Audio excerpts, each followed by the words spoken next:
Assalamualaikum warahmatullahi wabarakatuh. Perkenalkan, nama saya Evi Wiyanti, mahasiswa jurusan Akuntansi dari Sekolah Tinggi Ilmu Ekonomi Persatuan Guru Republik Indonesia Sukabumi. Sebelumnya, saya ingin mengucapkan terima kasih kepada Ibu Fitri Suciati selaku dosen pengampu mata kuliah Ekonomi Syariah yang dimana telah memberikan kesempatan kepada saya untuk membuat video pembelajaran guna memenuhi ujian akhir semester di semester ini, yakni semester 6. Pada kesempatan kali ini, saya akan memilih salah satu materi yang sebelumnya telah disampaikan oleh Ibu Fitri Suciati pada pertemuan ke-10, yaitu distribusi dalam Islam. Persoalan distribusi merupakan salah satu isu ekonomi yang mendapat respon beragam dari para ekonom. Satu pendapat mengatakan bahwa problem utama ekonomi adalah produksi, sehingga distribusi sangat minim mendapat perhatian ekonom. Namun, pendapat lain menjelaskan bahwa persoalan tersebut terletak pada masalah distribusi. Bahkan, kesenjangan dan kemiskinan pada dasarnya muncul karena mekanisme distribusi yang tidak berjalan sebagaimana mestinya.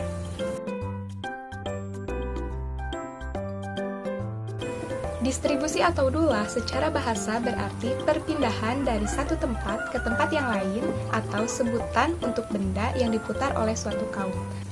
Adapun, menurut istilah distribusi berarti sebagai pembagian atau penyaluran sesuatu kepada orang atau pihak lain.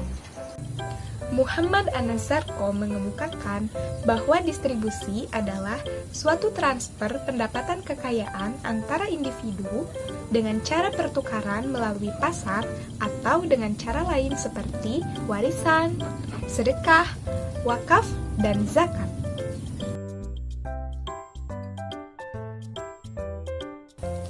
Zarko mengemukakan beberapa prinsip distribusi dalam ekonomi Islam, yaitu yang pertama, pemenuhan kebutuhan bagi semua makhluk.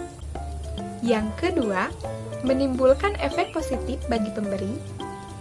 Yang ketiga, menciptakan kebaikan antara semua orang, baik yang kaya maupun yang miskin. Yang keempat, mengurangi kesenjangan pendapatan dan kekayaan. Yang kelima, pemanfaatan lebih baik terhadap sumber daya alam.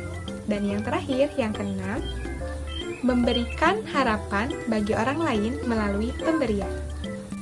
Prinsip utama dalam konsep distribusi menurut pandangan Islam adalah peningkatan dan pembagian bagi hasil kelayakan agar sirkulasi kekayaan dapat ditingkatkan, sehingga kekayaan yang ada dapat melimpah secara merata dan tidak hanya beredar di antara golongan tertentu saja. Teori distribusi diharapkan dapat mengatasi distribusi pendapatan antara berbagai kelas dalam masyarakat. Sebagaimana dijelaskan dalam Quran Surat 59 Al-Hasyr ayat 7. A'udzu billahi minasyaitonir rajim. Bismillahirrahmanirrahim. Kalla yakuna dulata bainal aghniyai minkum. Yang artinya, supaya harta itu tidak beredar di antara orang-orang kaya saja di antara kamu.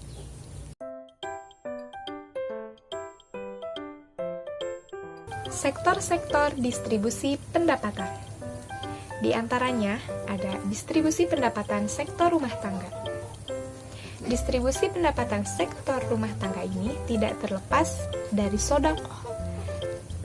Dan sodakoh secara terminologi Al-Quran dapat dikatakan menjadi dua aspek, yaitu ada sodakoh wajiban dan ada sodakoh nafilah. Sodakoh wajiban berarti bentuk-bentuk pengeluaran rumah tangga yang berkaitan dengan instrumen distribusi pendapatan berbasis kewajiban seperti nafkah, zakat, dan warisan.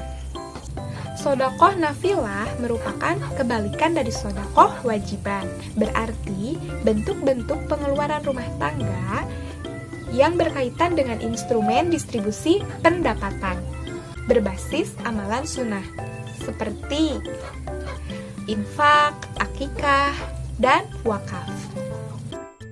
Distribusi pendapatan sektor negara, prinsip-prinsip ekonomi yang dibangun di atas nilai moral Islam mencanangkan kepentingan distribusi pendapatan secara adil.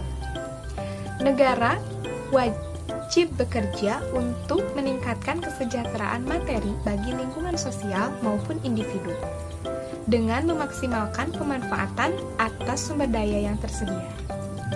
Negara juga bertanggung jawab atas manajemen kepemilikan publik yang pemanfaatannya diarahkan untuk seluruh anggota masyarakat.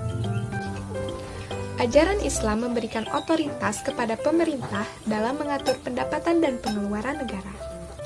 Pemerintah diberikan kewenangan mengatur pendapatan negara melalui penarikan pajak, pendapatan BUMN, dan sebagainya. Di samping itu, pemerintah juga diberikan kewenangan untuk membelanjakan anggaran demi kepentingan bangsa dan negara. Misalnya, pemberian subsidi, pembangunan infrastruktur, dan lain sebagainya. Semua keistimewaan tersebut harus diarahkan untuk kepentingan bangsa dan negara. Distribusi pendapatan sektor industri terdiri dari mudharabah, musyarakah, upah, dan sewa. Mudharabah merupakan bentuk kerjasama antara pihak pemodal atau sohibul mal dengan pengusaha atau mudharib dengan sistem bagi hasil. Sedangkan musyarakah merupakan kerjasama beberapa pemodal dalam mengelola suatu usaha dengan sistem bagi hasil. Dengan berhimpunnya beberapa pemodal dalam mendirikan suatu perusahaan, maka akan memberikan peluang kepada masyarakat untuk menjadi tenaga kerja pada perusahaan tersebut, dan juga memberikan kesempatan kepada mereka untuk mendapatkan pendapatan dalam bentuk upah atau gaji. Di samping itu, rumah tangga yang mempunyai lahan atau bangunan yang digunakan untuk perusahaan tersebut akan mendapatkan pendapatan dalam bentuk sewa.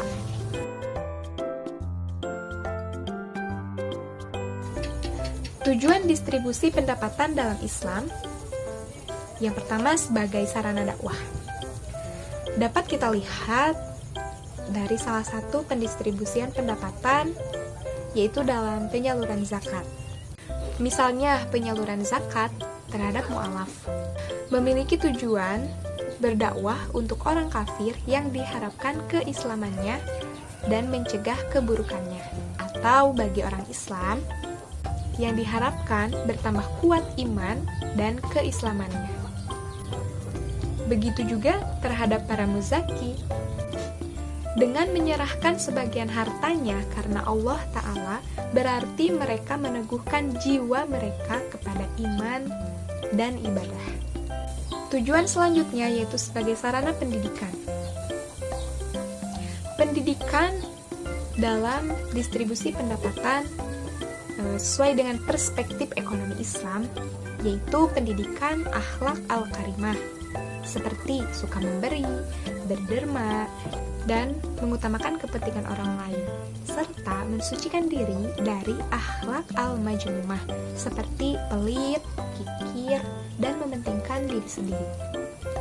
Yang ketiga yaitu tujuan sosial. Tujuan sosial terpenting dalam distribusi pendapatan, diantaranya memenuhi kebutuhan kelompok yang membutuhkan dan menghidupkan prinsip solidaritas di dalam masyarakat muslim, mengutamakan ikatan cinta dan kasih sayang di antara individu dan masyarakat, mengikis sebab-sebab kebencian dalam masyarakat dapat terrealisasikan karena distribusi kekayaan yang tidak adil akan berdampak pada kemiskinan dan meningkatkan kriminalitas. Dan yang terakhir yaitu mewujudkan keadilan di tengah masyarakat. Tujuan yang keempat yaitu tujuan ekonomi. Distribusi dalam ekonomi Islam memiliki tujuan-tujuan ekonomi, yaitu pengembangan dan pembersihan harta, baik dalam bentuk infak sunnah maupun infak wajib. Hal ini mendorong pelakunya untuk selalu menginvestasikan hartanya dalam bentuk kebaikan. Selanjutnya, memberdayakan sumber daya manusia yang menganggur dengan terpenuhinya kebutuhan modal usaha mereka. Hal ini akan mendorong setiap orang untuk mengembangkan kemampuan mereka dan meningkatkan kualitas kerja mereka. Memberi andil dalam merealisasikan kesejahteraan ekonomi sangat berkaitan dengan tingkat konsumsi. Kemudian, tingkat konsumsi tidak hanya berkaitan dengan pemasukan saja, namun juga berkaitan dengan cara pendistribusiannya di antara anggota masyarakat. Dan yang terakhir yaitu penggunaan terbaik dari sumber-sumber ekonomi. Alhamdulillahirrabbilalamin. Sekian video pembelajaran yang dapat saya sampaikan. Terima kasih sebelumnya kepada yang udah menonton. Semoga bermanfaat, khususnya bagi saya dan umumnya bagi kalian semua. Wabillahi taufiq wal hidayah. Wassalamualaikum warahmatullahi wabarakatuh. Bye bye.